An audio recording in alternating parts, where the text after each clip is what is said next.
Assalamualaikum warahmatullahi wabarakatuh. Algoritma flowchart, mikroprosesor dan mikrocontroller. Flashback dulu ya. Pada pertemuan yang lalu, Bapak sudah menjelaskan tentang algoritma dan flowchart. Sebelum masuk ke materi selanjutnya, Bapak akan memastikan kalian sudah memahami apa itu flowchart. Baik, Bapak ulas sedikit tentang apa itu flowchart. Ya, pada pertemuan yang lalu Bapak sudah memberikan video penjelasan tentang flowchart. Flowchart atau yang biasa kita sebut sebagai diagram alir adalah penggambaran secara grafik dari langkah-langkah pemecahan masalah yang terdiri dari beberapa simbol, di mana masing-masing simbol menggambarkan suatu kegiatan tertentu. Nah, flowchart memiliki urutan seperti halnya algoritma ya. Secara umum, urutan flowchart yaitu terdiri dari awalan ya atau input,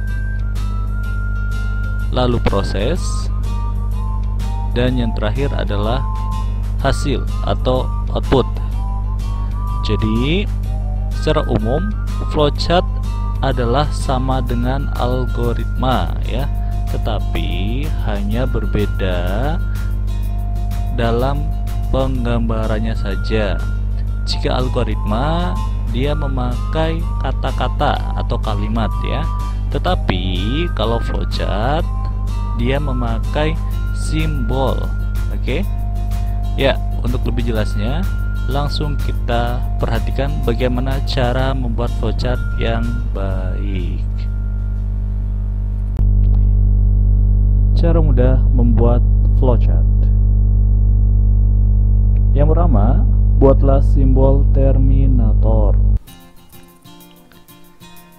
Ini adalah simbol terminal atau biasa kita sebut sebagai terminator ya. Nah, bentuk simbol terminator adalah oval tidak sempurna ya. Perhatikan, bentuk simbol terminator adalah oval tidak sempurna ya, bukan oval sempurna. Kenapa? Karena di sisi atas dan bawah dari simbol ini merupakan garis lurus ya. Nah, contoh dari penggunaan simbol terminator adalah untuk mulai. Simbol ini dijadikan sebagai awalan pada flowchart. Jadi ketika kalian akan membuat flowchart ya, simbol ini harus dibuat terlebih dahulu. Hukumnya wajib ya. Nah, kalian lihat di sini sebagai awalan, maka pada simbol ini kita tulis kata mulai. Simbol-simbol flowchart ini bisa kalian cari pada menu Insert Shapes ya, flowchart di MS Office.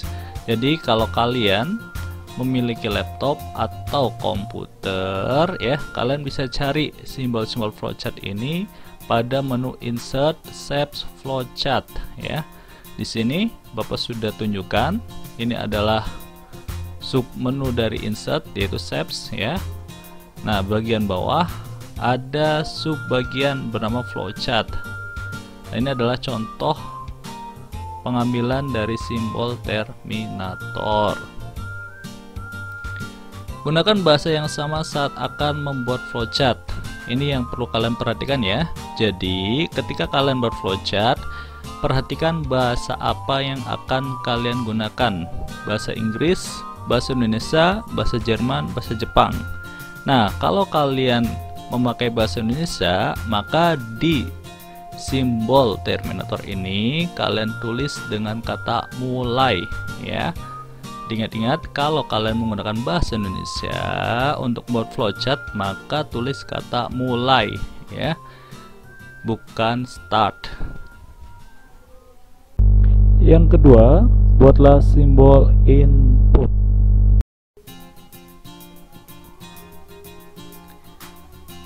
Ini adalah simbol input. bentuk simbol input adalah jajar genjang atau jajaran genjang. Segi 4 bersisi miring. Ya, diperhatikan. Fungsinya adalah untuk masukkan data yang akan diolah secara bebas melalui peralatan apa saja, digunakan untuk menginisialisasi sebagai sebuah variabel. Jadi ketika kalian menggunakan simbol ini, ya, kalian manfaatkan untuk menginisialisasi, ya, data awal yang akan diolah. Jadi kalau misalkan kalian diberikan panjang dan lebar, nah kalian tulis panjang dalam kurung P atau lebar dalam kurung L. P dan L itu adalah inisialisasi dari panjang dan lebar, ya. Jadi cukup satu huruf saja. Nah, fungsinya nanti ketika memproses di dalam flowchart, ya, kalian tidak perlu menuliskan panjang dan lebar, tetapi cukup menuliskan P dan L. Contoh, ya, di sini Bapak kasih contoh, ya. Bapak berikan contoh, ada dua buah simbol input, sebelah kiri dan sebelah kanan. Kenapa tulisannya berbeda? Yang membedakan adalah ini, ya.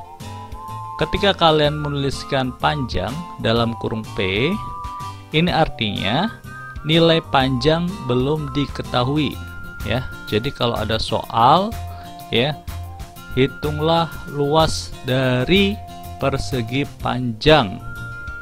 Nah, ketika ada kata-kata seperti itu atau pertanyaan seperti itu, berarti nilai panjang pada persegi panjang itu belum diketahui, ya. Jadi diperhatikan. Ketika nilai panjang itu belum diketahui, maka kalian menuliskan panjang pada simbol input seperti ini. Nah, untuk P sama dengan 10 cm ini, itu jika nilai panjang sudah diketahui. Nah, biasanya ketika kalian menggunakan simbol input bertuliskan P sama dengan 10 cm, berarti ini terjadi pada contoh soal, ya. Berapa luas persegi panjang dengan panjang 10 cm.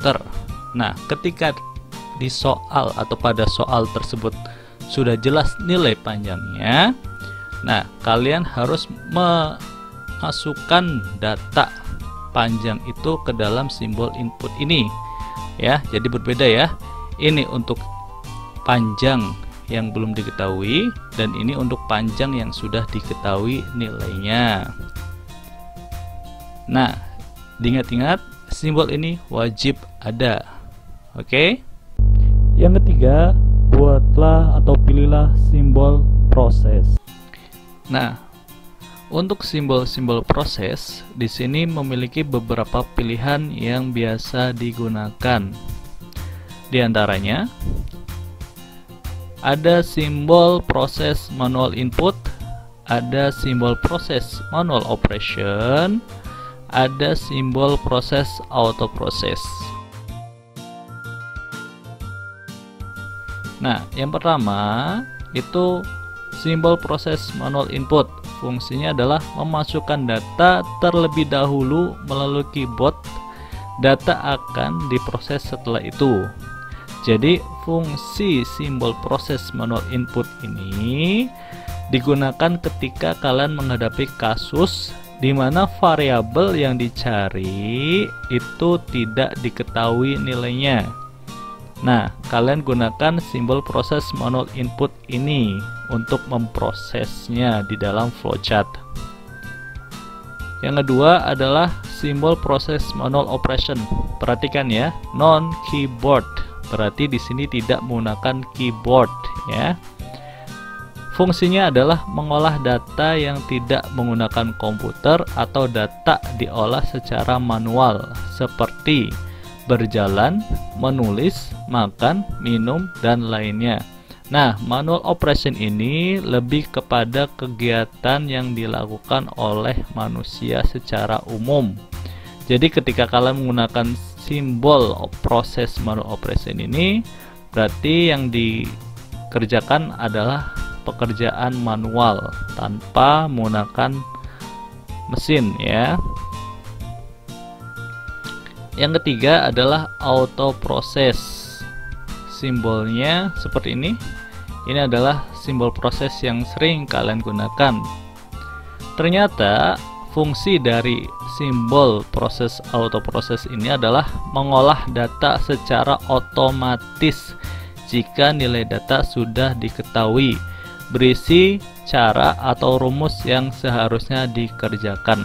Nah, manual input dan auto proses ini masing-masing memiliki rumus ya. Tetapi yang membedakan adalah untuk auto proses, nilai data dari variabel yang dimasukkan sudah diketahui. Jadi ketika kalian menghadapi kasus di mana nilai variabelnya sudah diketahui, maka kalian wajib menggunakan simbol proses auto proses ini, bukan manual input. Langsung saja ke contoh. Nah, ini contohnya. Oke. Yang pertama adalah untuk manual input. Nilai panjang P dan lebar L dimasukkan secara manual melalui keyboard. Jadi untuk simbol manual input ini berarti proses yang dilakukan adalah luas sama dengan, nah ketika ditanyakan P sama L, nilai P sama L ya dimasukkan oleh manusia atau user atau pembuat programnya atau yang mengerjakan kasusnya.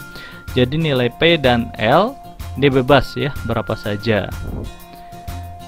Untuk contoh manual operation, nilai panjang P dan lebar L dimasukkan secara manual melalui tulisan. Nah, perhatikan ya, kalau ini melalui keyboard, yang ini melalui tulisan. Jadi ini pure ya, atau murni, tidak menggunakan komputer atau alat sejenisnya.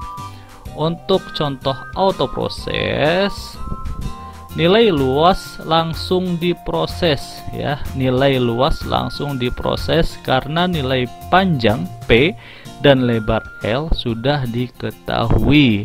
Jadi nilai P dan L ya di bagian input sebelum proses sudah tertera. Misalkan P sama dengan 10, L sama dengan 5. Nah, ketika kalian menghadapi kasus seperti itu ya, kalian harus menggunakan simbol auto proses. Simbol proses yang selanjutnya yang sering digunakan yaitu ada preparation ya, ada decision, dan ada alternate process.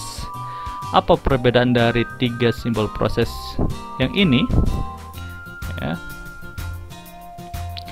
Fungsi dari simbol preparation adalah pemasukan data yang akan diolah tetapi sudah memiliki nilai tertentu.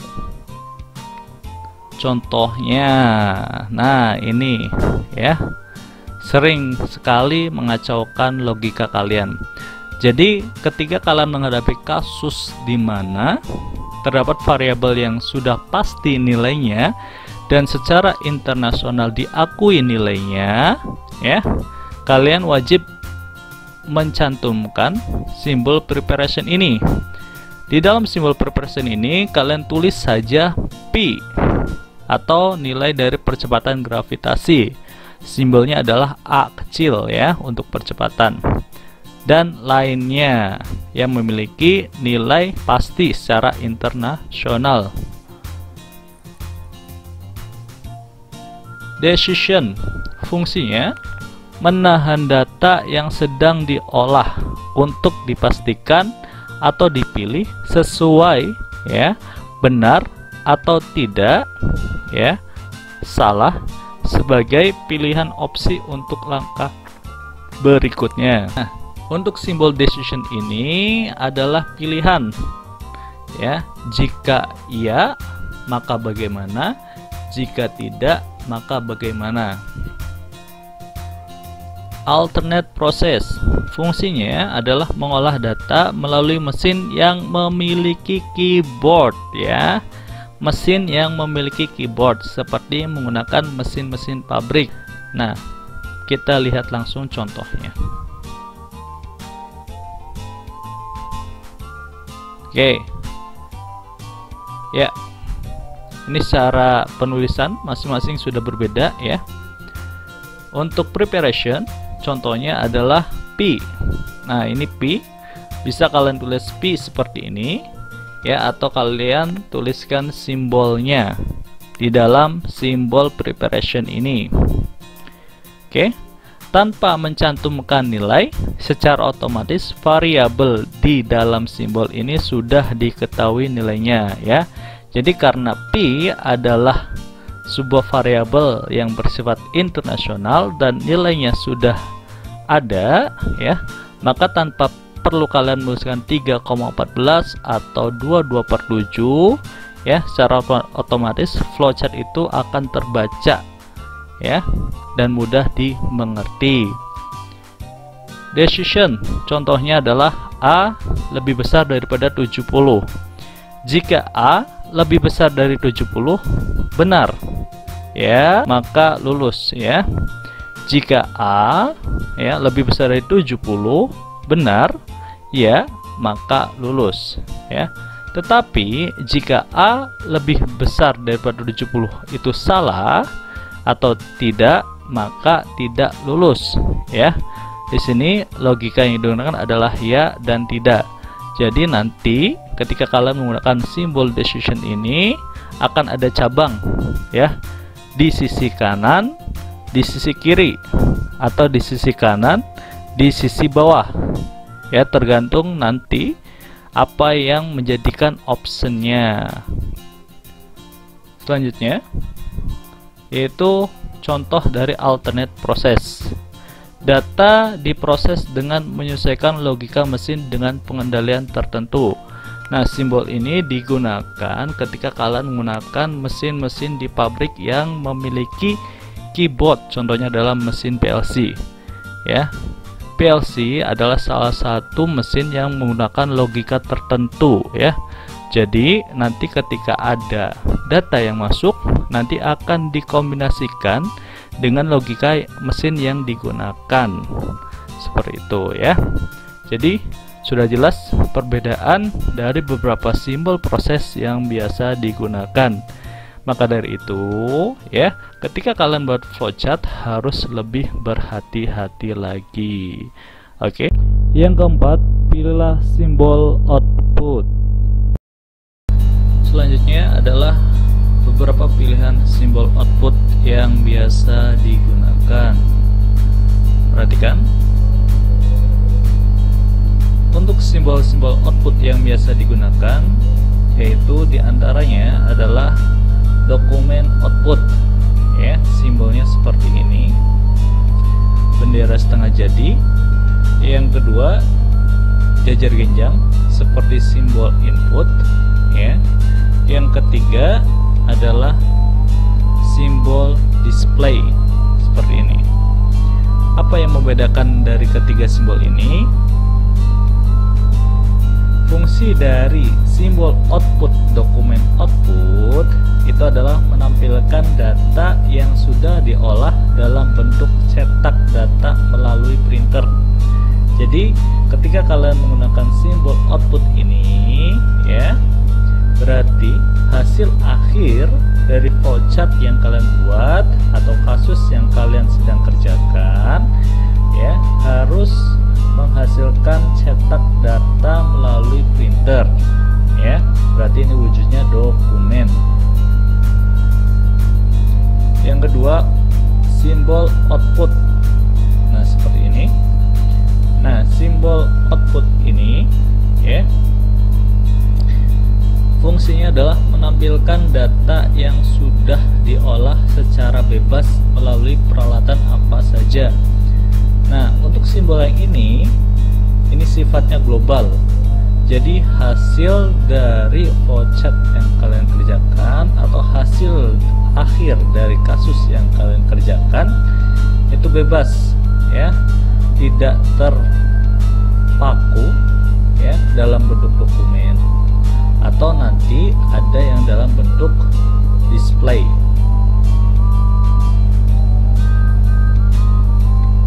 Untuk simbol output display fungsinya adalah menampilkan data yang sudah diolah dalam bentuk tampilan monitor atau layar.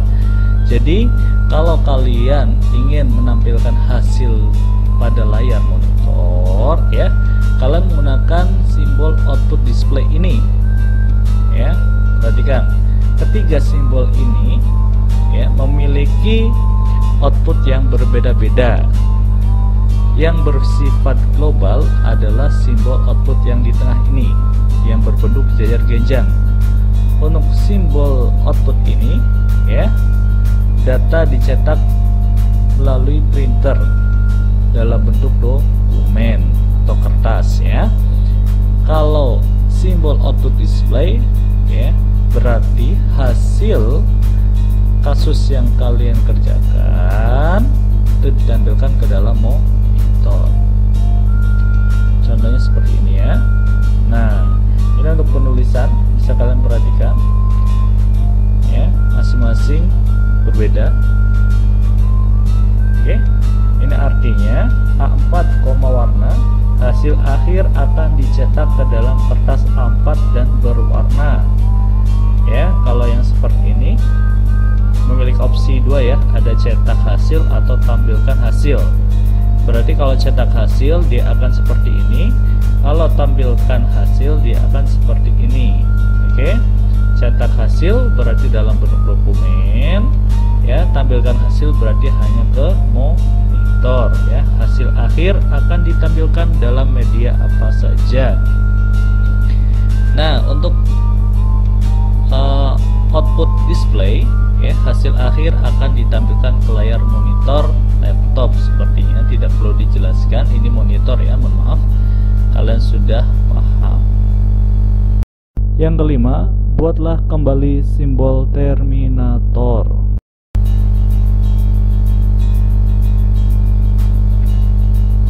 Balik lagi, untuk ujung dari flowchart kalian wajib membuat kembali simbol terminator atau simbol terminal.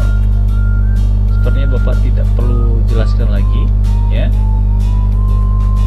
Nah, silakan kalian perhatikan kembali ulasan di awal video ini ya tentang simbol terminator ini.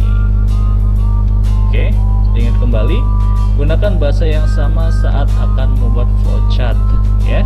Jadi ketika kalian memutuskan untuk menggunakan bahasa Indonesia, maka ya berilah kata selesai pada ujung flowchart yang kalian buat ya di simbol terminator tersebut ya. Contoh-contoh flowchart. Contoh yang pertama atau kasus yang pertama yaitu buatlah algoritma dalam flowchart cara menghitung luas lingkaran. Nah, di sini Bapak akan jelaskan ini adalah algoritma menghitung luas lingkaran. Perhatikan ya, menghitung luas lingkaran ya. Berarti di sini untuk nilai jari-jarinya bebas ya, tidak tercantum pada soal. Algoritmanya seperti apa? Yang pertama, tentukan nilai jari-jari dalam kurung R ya. Yang kedua, masukkan nilai Pi. Yang ketiga, hitunglah nilai luas lingkaran. Yang keempat, tampilkan hasil hitung luas lingkaran.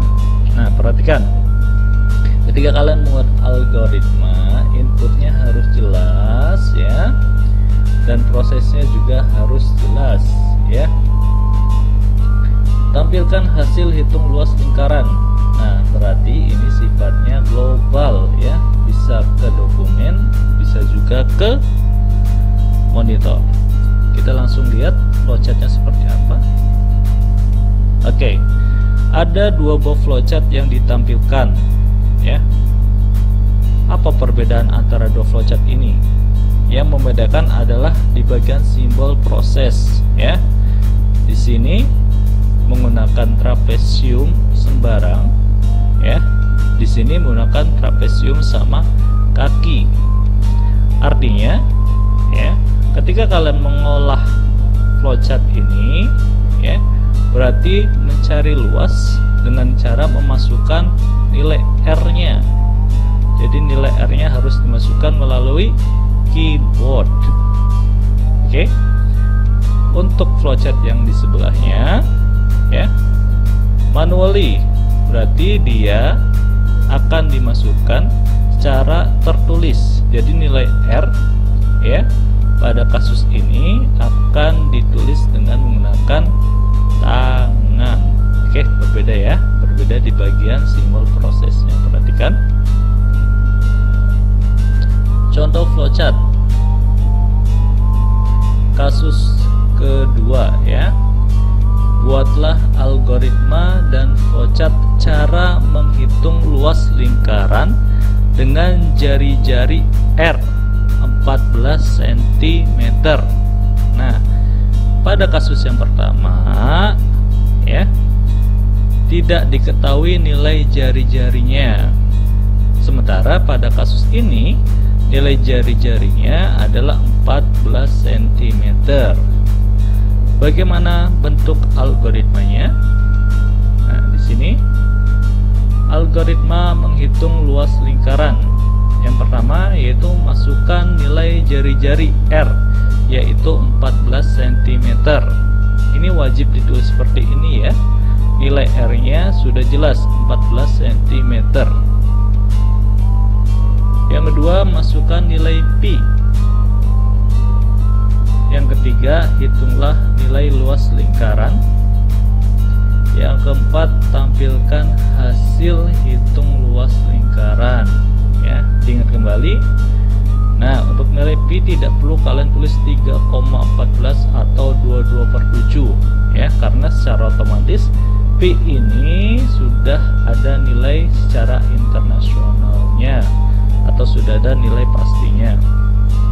Flowchartnya bagaimana? Nah, kalian lihat di sini pada simbol input nilai R-nya ya, jelas ya, tercantum 14 cm.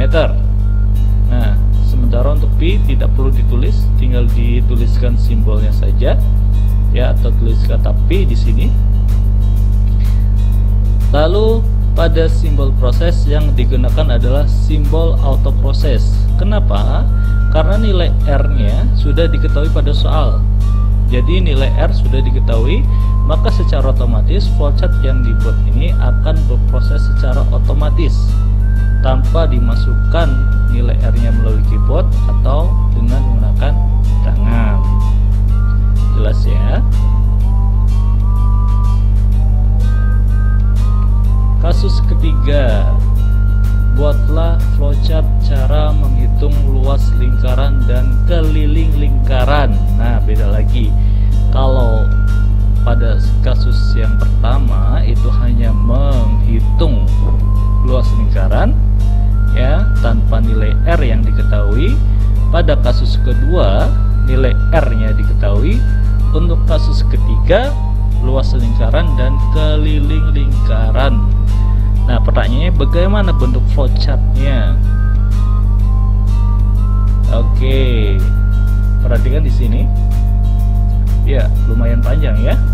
Dari mulai simbol terminator masuk ke jari-jari. Nah, di sini karena pada soal tidak diketahui nilai R-nya, maka pada simbol input ditulis seperti ini ya, jari-jari tanpa ada nilainya. Lanjut ya, masuk ke Pi.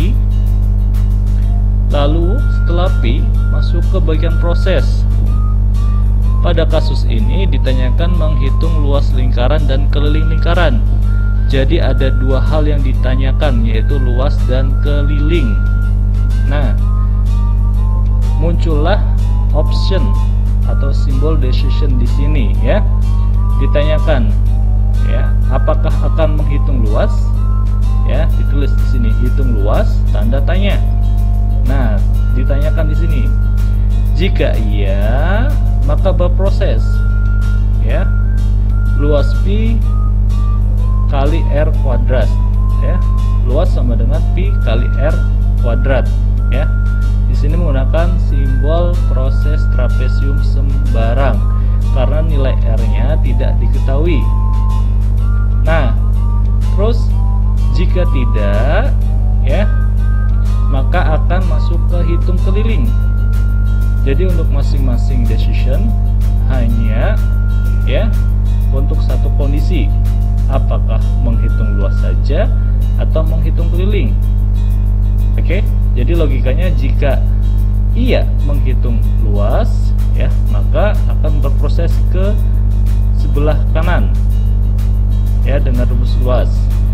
Tetapi jika tidak, maka akan menghitung keliling. Nah, untuk membaca alur ini ya, jika memang yang dihitung luas, maka setelah simbol atau arah ini ya, simbol arah ini tidak ke sini ya, tapi melainkan langsung ke bawah, ke hasil ya. Jadi kalau iya dari luas ini ya, tanda panahnya langsung ke bawah menuju ke hasil. Tetapi jika tidak ya, berarti option selanjutnya adalah menghitung keliling. Nah, jika iya, maka ya keliling sama dengan 2 kali P kali R ya, 2PR ya. Di sini simbol yang digunakan adalah trapesium sembarang karena nilai R-nya tidak diketahui ya. Jika tidak, tampilkan hasil ya. Jadi setelah ini masuk ya untuk menghitung luas, di sini ketemu tidak ya. Nah, berarti langsung lanjut ke hasil, berarti menampilkan luas.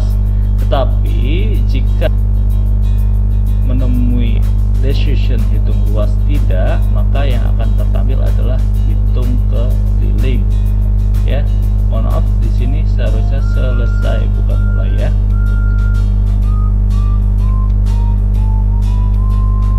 Oke, ini adalah pilihan simbol-simbol proses yang tadi Bapak sudah jelaskan. Kalian bisa pilih ya, nanti disesuaikan dengan kasus soal yang kalian kerjakan ya. Kalau misalkan nilai R-nya dimasukkan melalui keyboard, berarti menggunakan simbol trapesium sembarang ini. Jika menggunakan tangan atau tulisan, maka simbol trapesium sama kaki yang dipakai. Jika nilainya sudah ada untuk R-nya, maka langsung saja menggunakan simbol persegi panjang atau autoprocess ya.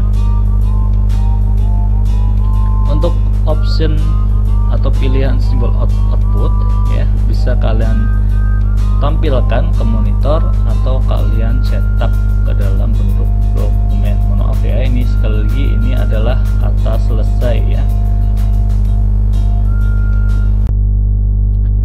Contoh penggunaan konektor flowchart. Selanjutnya adalah contoh-contoh menggunakan simbol konektor flowchart. Ya. Apa fungsi dari simbol konektor pada flowchart? Oke. Ini adalah bentuk flowchart yang ada pada kasus ketiga tadi ya.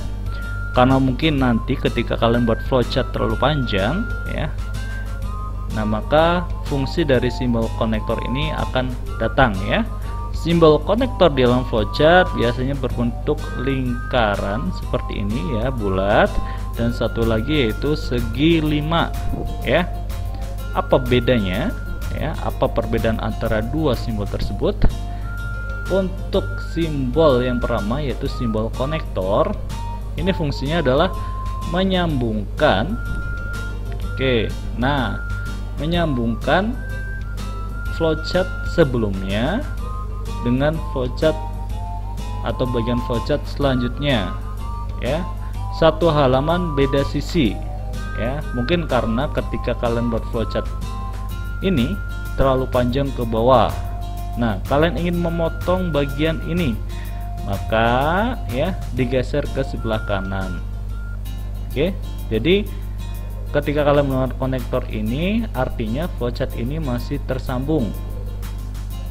Ya, karena terlalu panjang, kalian pindah ke sebelah kanan atau di sampingnya. Nah, agar bisa terbaca, maka gunakan simbol konektor bulat ini ya. Di dalamnya kalian harus berikan variabel yang sama ya pada simbol konektor sebagai tanda flowchart tersebut bersambung jadi satu. Jadi ketika di sini diberikan simbol konektor, maka berilah variabel. Di sini Bapak kasih variabel A, maka untuk sambungannya Bapak juga kasih simbol A juga ya. Mohon maaf, variabel A juga ya di sini.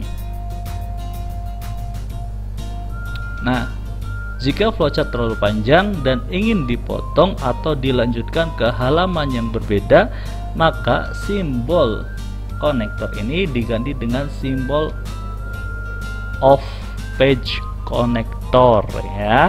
Nah, sebenarnya segi 5. Jadi kalau untuk simbol konektor yang bulat ini ya difungsikan untuk memotong flowchart pada satu halaman yang sama, tetapi ya diletakkan pada posisi sebelahnya. Kalau untuk off page konektor, perhatikan contoh berikutnya ya. Contoh menggunakan simbol off page konektor ya pada flowchart. Nah, ini masih sama seperti tadi. Perhatikan, variabel A berada pada simbol yang berbeda.